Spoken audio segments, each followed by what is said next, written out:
Et salut à toi, bienvenue dans cette troisième vidéo consacrée à l'analyse transactionnelle et plus précisément au scénario de vie. Durant les deux premières vidéos, j'ai mis l'accent sur l'aspect théorique de ce concept. On a d'abord analysé cette phrase.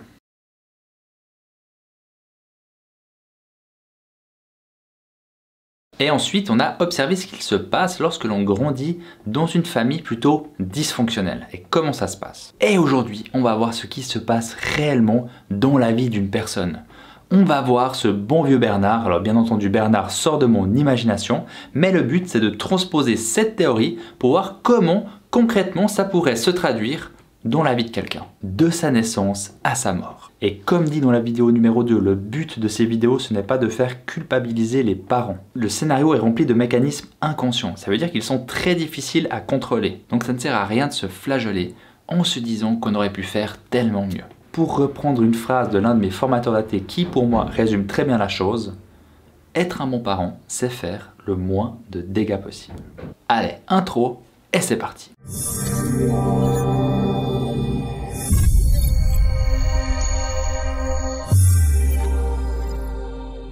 Ça, c'est Bernard. Il a aujourd'hui 85 ans. Mais je te propose de remonter le temps. 9 décembre 1981, Bernard vient de naître. Sa maman, Jacqueline, et son père Henri sont un couple heureux. Ils ont toujours donné beaucoup d'amour à Bernard malgré les circonstances de la vie. Car Jacqueline et Henri ont eu Bernard très tôt. Jacqueline avait 17 ans et Henri tout juste 20 ans. Jacqueline était vraiment très jeune, c'était encore une enfant comme on dit. Donc Jacqueline transmit là une première injonction de manière inconsciente à son fils Bernard. Et c'était l'injonction ne sois pas un enfant. Et oui, Jacqueline a dû en quelque sorte renoncer à son enfance pour élever Bernard. Alors l'état du moi enfant de Jacqueline était jaloux de Bernard, son propre fils. Jaloux d'avoir été délaissé. Donc elle fit comprendre à Bernard que lui non plus ne pouvait pas être un enfant. Et donc Bernard comprit très vite, à déjà 2-3 ans, que s'il arrêtait de pleurer, s'il se comportait comme un grand, sa maman était contente et le récompensait avec de l'attention et des câlins. Bernard prit une de ses premières décisions. Pour être aimé, apparemment, il ne faut surtout pas se comporter comme un enfant. Du côté de son papa, Henri, qui avait commencé l'université en médecine à 20 ans déjà, tant il était doué, a dû arrêter complètement ses études pour aller travailler et subvenir aux besoins de sa famille. Alors comme Jacqueline, l'état du moi enfant de Henri est tout simplement un peu rancunier. Jaloux de Bernard car pour son enfant intérieur, tout ceci était à cause de lui, tous ses sacrifices. Mais bien entendu, Henri ressentait ça de manière totalement inconsciente. Alors Henri transmit l'injonction « ne réussit pas » à son fils Bernard. Et Bernard reçut un peu plus tard des contre-injonctions de la part de ses parents. Donc ces messages qui sont censés lui indiquer ce qu'on attend de lui dans la société, dans sa famille. Ces messages seront donnés depuis l'état parental de ses parents. Ils pourront renforcer une injonction, s'opposer ou avoir aucune influence. Les messages les plus connus sont les 5 drivers de T.B. Keller qui sont « sois fort, sois parfait, dépêche-toi, fais plaisir, fais des efforts ». Et ça tombe bien, j'ai même fait une vidéo sur le sujet. Bref, revenons à notre Bernard. Donc Bernard va recevoir plusieurs contre-injonctions à partir de l'âge de 5-6 ans. Et l'une d'elles, que sa maman Jacqueline va lui donner, ce sera « amuse-toi avec les autres enfants ».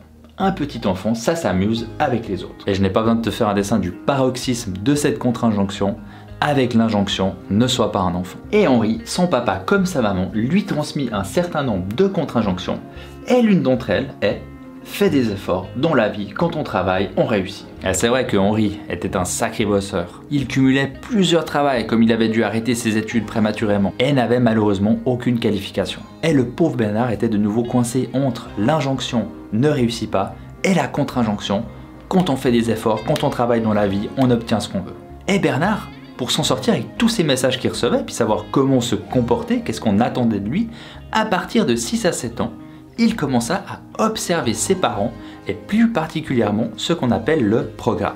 Sa maman, Jacqueline, qui s'amusait en société, qui faisait un petit peu la fofolle quand il y avait des amis à elle qui venaient à la maison, la première à rigoler, mais une fois seule, qui s'amusait très rarement avec son fils, qui était plutôt triste, plutôt repliée sur elle-même, qui avait un comportement très sérieux et pas vraiment joyeux. Elle arrivait donc très bien à faire comprendre à Bernard, d'un côté comment ne pas être un enfant, et d'un autre côté comment s'amuser avec les autres en société. Et son papa Henri, qui accumulait plusieurs travaux, qui représentaient les valeurs de l'effort, mais d'un autre côté qui n'arrivait jamais à avoir un meilleur travail.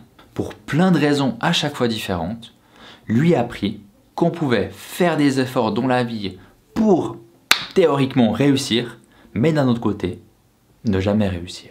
Et notre cher Bernard y grandit et prit plusieurs décisions suite à ses injonctions, ses contre-injonctions et ce programme qu'il observa chez ses parents. Il eut une enfance et adolescence plutôt dans la norme. Il avait des amis, un peu plus tard une petite copine, il alla à l'université et là il se passa quelque chose d'assez incroyable. Le jour de son examen le plus important, celui qui lui demanda le plus d'efforts après toutes ces années d'études, eh bien ce jour-là, Henri oublia son ordinateur dans le bus qui l'amenait justement à son examen. Il y avait là-dedans toutes ses feuilles, toutes ces données qu'il allait présenter justement pour son oral. Et bien entendu, il s'en rendit compte juste avant son examen et il rata son examen. Ne réussit pas. Il a dû se représenter une année après et là, il réussit. Quelques années plus tard, Bernard eut son premier enfant et il se rendit compte qu'il était très irrité lorsque son enfant de 2 ans faisait des caprices ou se mettait à pleurer. Très vite, le ton montait et ce fut un sujet de dispute récurrent avec sa femme. Ne sois pas un enfant. Bernard vécut une vie normale, il eut 2 enfants, mais ne fut jamais très proche avec eux. Sa femme mourra une année avant lui. Lorsqu'il fit le bilan peu de temps avant sa mort, une aide-soignante lui demanda « Vous pouvez me raconter des souvenirs joyeux de votre vie ?» Bernard y réfléchissa. Il n'arrivait pas à retrouver beaucoup de moments où il s'était amusé avec des amis ou avec sa femme. C'était un peu comme s'il avait beaucoup travaillé et que les jours où il avait eu des rendez-vous importants pour son futur, tant professionnel que privé, il s'était passé très souvent quelque chose qui avait tout fait rater. Et ceci lui fit rappeler son papa, qui racontait le soir au souper comment il avait raté des rendez-vous importants. Ça remonte à si longtemps, songea Bernard. C'est comme si j'avais suivi la trace de papa et maman, se disait-il.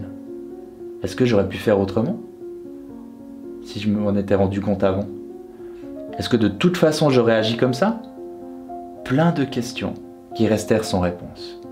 Et Bernard, un beau matin d'automne, quelques jours avant ses 85 ans, nous quitta. Bernard vécut sa vie, mais un peu de manière automatique, ou sans se rendre compte que certaines choses qui influençaient ses décisions ne lui appartenaient pas, et justement le but de travailler sur son scénario, c'est réellement décider de ce qui nous arrive. Je te dis à dans 2 semaines pour une nouvelle vidéo sur le scénario. À bientôt.